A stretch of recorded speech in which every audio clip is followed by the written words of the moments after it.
बच्चों हम कर रहे हैं chapter 7 humidity and rainfall.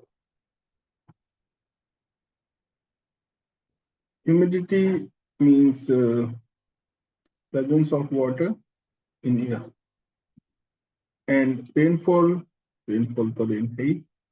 Okay, तो बहुत इंटरेस्टिंग चैप्टर है और ज्यादा प्रॉब्लम आएगी नहीं चैप्टर को समझने में, क्योंकि जो टर्म्स हैं वो फेमिलियर है। ठीक है, तो ज्यादातर चीजें जो हम डिस्कस करेंगे उसके बारे में ऑलरेडी आपको आइडिया है। फॉर एग्जाम्पल देखिए, पहला जो पैराग्राफ है, water is found in its gaseous form, that is water vapour in the atmosphere. तो ऑलरेडी पता है सबको। When water is heated intensely it turns into water vapour, ये भी पता है। And this process is called evaporation, ये भी पता है। आगे है द वाटर वेपर और moisture in the atmosphere plays a very important role in our lives. ठीक है, तो ये हमें समझना है कि जो वाटर वेपर है present in air that play a very important role in our life, और इसको हम बोलते हैं मॉइस्चर। तो moisture in the atmosphere causes the formation of clouds, rain, snow, hail, sleet, etc. तो ये वाटर वेपर ही है जो क्लाउड फॉर्म करती है, रेन उसकी वजह से आती है, स्नो उसकी वजह से आती है, हेल उसकी वजह से होता है, स्लीट उसकी वजह से होता है। तो that is why this is very very important. ठीक है, ओके। एक फिगर आपको दे रखी है, dark clouds and rain over Mumbai. तो जब रेन होती है तो कई बार इस तरीके का सीन हमें नजर आता है। अब पढ़ते हैं ह्यूमिडिटी के बारे में। देखिए लिखा हुआ है, humidity is the amount of water vapour और मॉइस्चर इन एयर। तो इसे आप डेफिनेशन भी मान सकते हैं ह्यूमिडिटी की, तो अगर आप चाहें तो इसे याद कर सकते हैं। तो व्हाट इज ह्यूमिडिटी? तो humidity is the amount of water vapour और moisture in the air. Okay, आगे देखते हैं। आगे है the more water vapour there is in the air the greater the humidity of air. तो जैसे जैसे वाटर वेपर बढ़ेगी वैसे वैसे ह्यूमिडिटी बढ़ती है। Humidity varies greatly from place to place. In some areas, such as deserts, the amount of water in the air can be almost zero. In other places, such as coastal areas and rainforests, water vapor can make up almost 4% of the total volume of the air. Okay, तो जो humidity है वो desserts में zero भी हो सकती है, और जबकि कोस्टल एरियाज में या फिर रेन फॉरेस्ट में ये 4% तक हो सकती है ओवरऑल एयर वॉल्यूम। आगे है, on a day when humidity is high the sweat from our body does not evaporate and we tend to feel sticky and uneasy. ठीक है, तो आपने ड्यूरिंग रेनी सीजन ये फील किया होगा कि जो हमारा स्वेट होता है वो आसानी से इवेपोरेट नहीं होता, हमारे कपड़े भी आसानी से नहीं सूखते। ये जो सीन है बड़ा कॉमन है रेनी सीजन्स में कि हम लोग अपने कपड़े अंदर पंखे के नीचे सुखा रहे होते हैं। तो अगर आपको ऐसे कोई इंसिडेंट याद हो तो बिल्कुल आप इस फैक्ट से रिलेट कर सकते। On the other hand, if the air is very dry, our skin gets dry and our lips start to crack. ये भी है. अगर मॉइस्चर जीरो है तो एक तो हमारी स्किन ड्राई होने लगेगी और हमारे जो इस लिप्स हैं वो भी क्रैक होने लगेंगे. कहते हैं ना होठ फटना, तो वो जो होठ फटने वाली सिचुएशन है वो बन जाएगी. ठीक है, तो फिर आपको मॉइस्चर की जरूरत होगी, कोई क्रीम आपको लगानी पड़ेगी. Okay. Humidity can be measured in several ways. Of these, the most common are the following. Absolute humidity. This is the amount of water vapor present in a unit volume of air and is usually expressed in kilograms per cubic meter. तो ये absolute humidity की definition है. ये याद करने वाली चीज है कि this is the amount of water vapor present in a unit volume of air and is usually expressed in kilograms per cubic meter. दूसरा है relative humidity. So this is a measure of how dry or moist the air is. It is the ratio of the amount of water vapor in the air to the total amount of water vapor the air can carry at that temperature and pressure. Relative humidity is expressed as a percentage. ठीक है, तो ये relative humidity की definition हो जाएगी. Okay, इसमें आप लिखेंगे कि it is the ratio of the amount of water vapour in the air to the total amount of water vapor in air can carry at that temperature and pressure. Okay.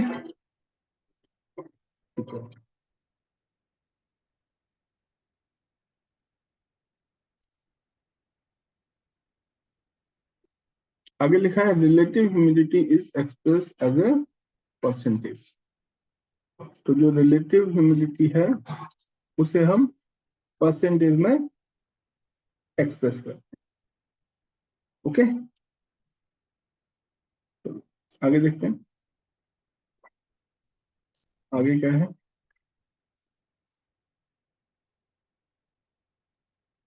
आगे लिखा है the amount of water vapour air can hold depends on its temperature. The colder it becomes, the less water the air can hold. The temperature at which the amount of water vapor in the air is at its maximum limit is called the dew point of the air. If the temperature of the air falls below the dew point, the water vapor starts condensing. Okay? तो अगर due point की definition की बात करें तो ये हो जाएगी the temperature at which the amount of water vapor in the air is at its maximum limit is called the dew point of the air. Okay, तो हम पढ़ते पढ़ते जो भी इंपॉर्टेंट चीजें हैं, स्पेशली वो चीजें जो हमें याद करनी चाहिए, वो भी हम हाईलाइट करते हैं. इसके बाद है कंडेंसेशन. तो condensation is the change of water vapour to liquid यानी लिक्विड वाटर और solid ice from when warm moisture laden air comes in contact with a cold surface. Usually, for condensation to take place, the atmosphere must be fully saturated. In other words, the air must be holding the maximum amount of moisture it can at that temperature. Saturated का मतलब ये है कि अब air और ज्यादा moisture hold नहीं कर सकती, ठीक है। और जो कंडेंसेशन है वो तो पता ही है आपको, it is the change of condensation की अगर हम डेफिनेशन की बात करें तो condensation is the change of water vapour to liquid, water और सॉलिड आइस, ओके। बस वैसे तो यही है, this is the only definition. इसके आगे देखते हैं क्या लिखा है। इसके आगे लिखा है बच्चों, in addition to the air being saturated there should be a surface upon which water can condense। देखो वाटर तभी कंडेंस होगा जब पे कोई सरफेस मिलेगा, and this surface might be a blade of grass, a window or any के आगे next page पे जाना है, नेक्स्ट पेज पे मूव करते हैं, एनी अदर कूल सरफेस, ठीक है। okay. तो एनी के बाद है any other cool surface। Condensation usually occurs around small particles of dust in the atmosphere। तो ये एक अच्छा क्वेश्चन है कि भाई एटमॉस्फेयर में कंडेंसेशन कैसे होता है, क्योंकि एटमॉस्फेयर में तो कोई सरफेस मिलता नहीं। तो उसका आप लिखेंगे आंसर कि भाई condensation usually occurs around small particles of dust in the atmosphere, ठीक है।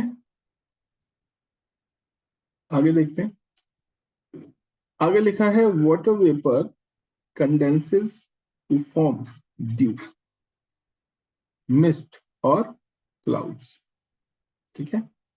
ड्यू मीन्स ये जो छोटी छोटी ड्रॉपलेट्स आप देखते हैं, this is a due, okay.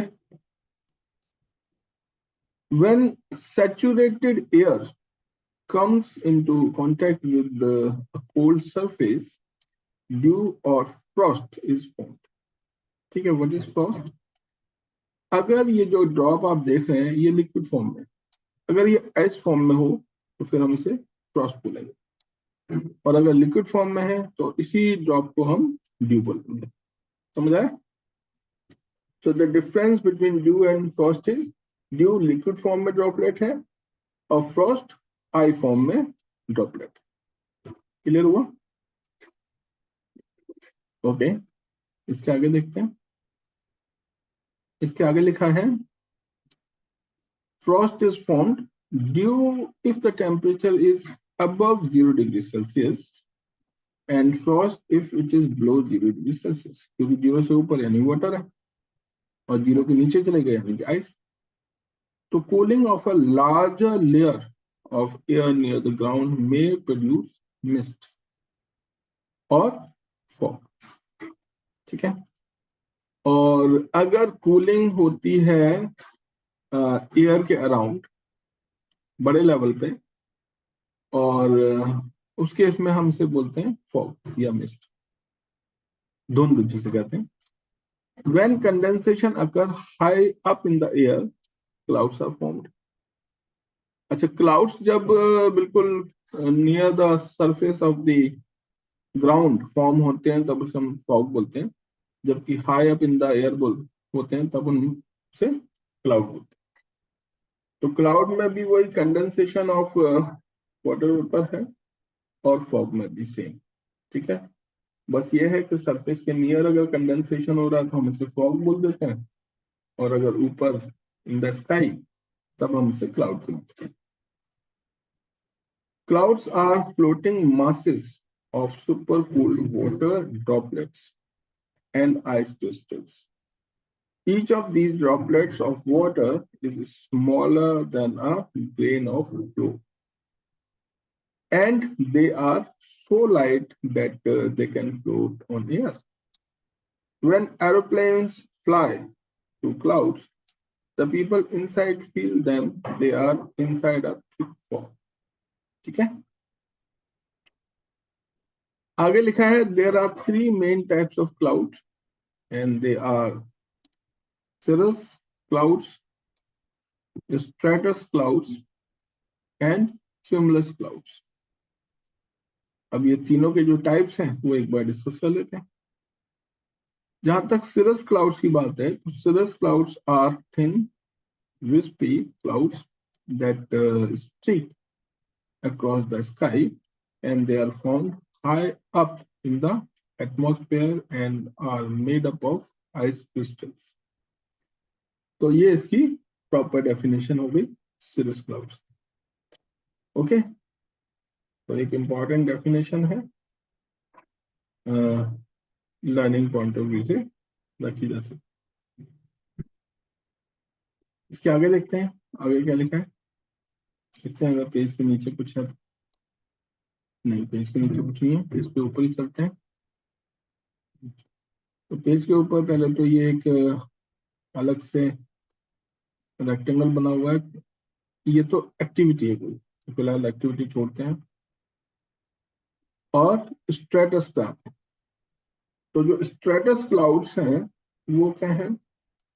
Stratus clouds are low-lying clouds and appear as large gray sheets covering the entire sky. Okay, and cumulus clouds are massive blowing clouds that often extend to great altitudes. Okay, तो ये भी सारा learning के लिए है। तो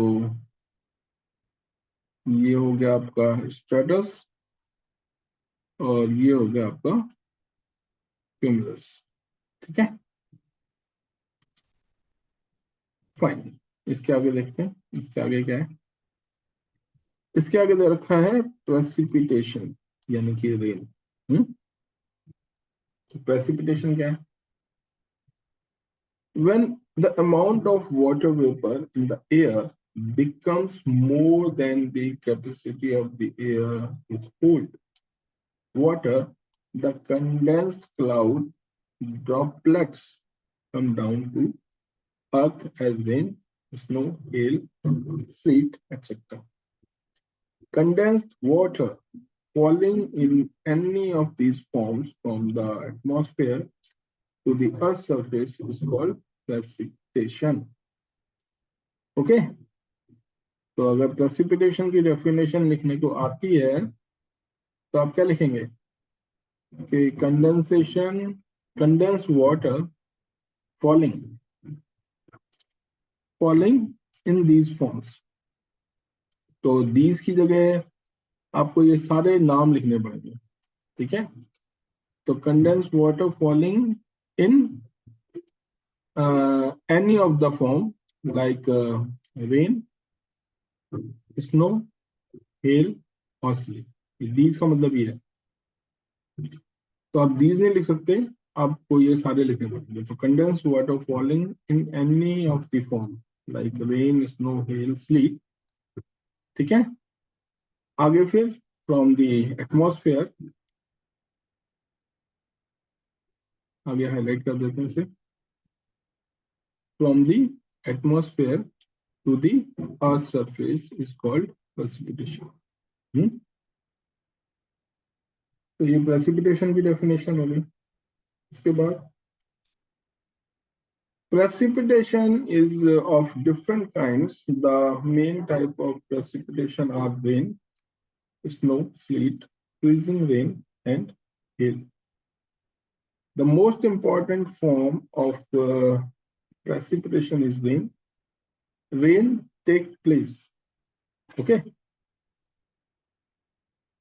next page पे move करना पड़ेगा।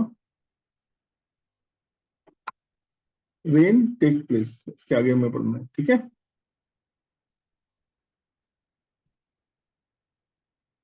Okay.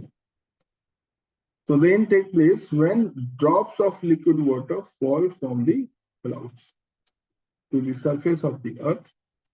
Rain mainly occurs as showers or drizzles. A shower lasts for a short period of time and is usually made up of large, heavy drops. A drizzle usually lasts longer and is made up of small, fine droplets of water. जिसे हम कहते हैं ना rim झिम। कई बारी जो रक्षाबंधन वाला टाइम होता है उस टाइम पे ऐसा हो रहा होता है, हल्की हल्की बारिश हो रही होती है, सुबह शुरू होती है, शाम तक होती रहती है, रात तक होती रहती है, दैट इज कॉल्ड ड्रिजल। और जो फास्ट तेज जो बारिश होती है उसे हम बोलते हैं क्या कहते हैं, proper rain shower. Okay, rain water percolates into the ground. Most groundwater resources come from rain, so it is important to dig percolation pits to collect and conserve rainwater. Rainwater harvesting is done today on a large scale. तो rain water जो है वो एक proper water है, उसको अगर हम conserve करते हैं, स्टोर करते हैं, तो वो हम कई सारी यूजेस में ले सकते हैं। ओके, इसलिए रेन वाटर हार्वेस्टिंग भी आजकल की जा रही है। रेन के बाद जो नेक्स्ट है वो है स्नो। ओके, देखिए इसमें क्या है, स्नो तो पता ही होगा आपको, स्नोफॉल, स्नो के बारे में आप पढ़ते रहते हैं, देखते रहते हैं, कुछ लोगों ने फील भी किया होगा अगर वो माउंटेन एरियाज में गए हैं तो। Snow forms when temperature are so low that water vapor turns directly into ice, and this happens as water condenses around an ice crystal. Snow falls to the earth in the form of snowflakes. As snow falls to the ground, it often melts on the warm surface of the earth. If the surface of the earth is cold enough, snow begins to pile up, creating snow drifts. Kashmir में ऐसा आप देख सकते हैं, या फिर दूसरे ठंडे रीजन्स में। आगे बढ़ते हैं, आगे दे रखा है स्लीट के बारे में। तो sleet refers to a mixture of snow and rain, as well as raindrops that freeze on their way down. Sleet can be very dangerous for people who are driving. It can form a slippery surface over roads that can cause vehicles to skid. तो during slit हम driving नहीं कर सकते क्योंकि ये dangerous हो जाता है काफी। ओके, तो स्लीट क्या है, that is a mixture of snow and rain, okay, as well as rain drops. इसके बाद हम बात करेंगे हेल स्टोन्स की, यानी कि ओलों की। ओले, ओले आपने देखे होंगे दिल्ली में और आसपास के एरियाज में पड़ते ही रहते हैं। Hailstones are ice pellets that are too large and heavy for winds to carry and therefore drop to the ground. Ice crystals form high up within cumulus clouds. As they fall towards the earth, they start melting. Within the cumulus clouds, there are strong updrafts of air that carry these ice crystals. Back up the clouds, the crystal freeze again and begin to fall towards the earth's surface. Okay, तो ये बात हो गई hail stones की। और आगे है this के आगे देखते हैं क्या लिखा है। Yes, and this process may be repeated several more times until the hailstones become too large and heavy to be held in the cloud and fall towards the earth. Okay. Next है type of rainfall. अगर हम type of rainfall की बात करें तो देखिए, there are three main type of rainfall: convectional, orographic and cyclonic rain. सबसे पहले हम कन्वेक्शनल के बारे में देख लेते हैं। Convectional rainfall is common in places with equatorial and tropical climates where intense heating of the earth surface take place during the day. तो जहाँ बहुत ज्यादा गर्मी होती है, जैसे दिल्ली, यूपी और आसपास का जो एरिया है वो, वहां पे इस तरीके के रेनफॉल आप देख सकते हैं। ओके, क्या लिखा है? During the course of the day, the air above the land becomes heated. This makes the air less dense, so it rises. As the air rises, it cools, since cool air cannot hold as much water vapor as warm air. Condensation occurs. Towering thunderstorm clouds, यानी कि cumulonimbus clouds are formed. When the weight of the water in these clouds becomes more than the cloud can hold, the water comes down as a huge downpour. और जब water का wait इतना ज्यादा हो जाता है कि क्लाउड्स उसे होल्ड नहीं कर सकते, तब ये रेन की तरीके से बरसने लगता है। ओके, ठीक है। इसके बाद आगे देखते हैं, आगे क्या लिखा हुआ है। आगे लिखा हुआ है बच्चों, ओरोग्राफिक रेनफॉल। ये क्या है? Relief rainfall or orographic rainfall is caused by the relief or orography of the land. When moisture-laden winds encounter mountains or hills, the air is supposed to rise up the slope of the mountain. When air rises, it cools, condenses, and forms clouds. When the dew point of the air is reached, it can no longer hold all its water, which comes down to the earth as a heavy rain. ठीक है, वही है, सब पीछे हो रहा था, बस जो लैंड फॉर्म है वो डिफरेंट है, इसलिए नाम डिफरेंट हो गया, प्रोसीजर वही है। Okay, one of the best example of orographic rain is the monsoon rains that occur along the Western Ghats and the Himalayan foothills. When the moisture-laden monsoon winds hit the Western Ghats and the Himalayas, the air mass is forced to rise. Monsoon winds bring copious rainfall to the windward side of these mountain ranges.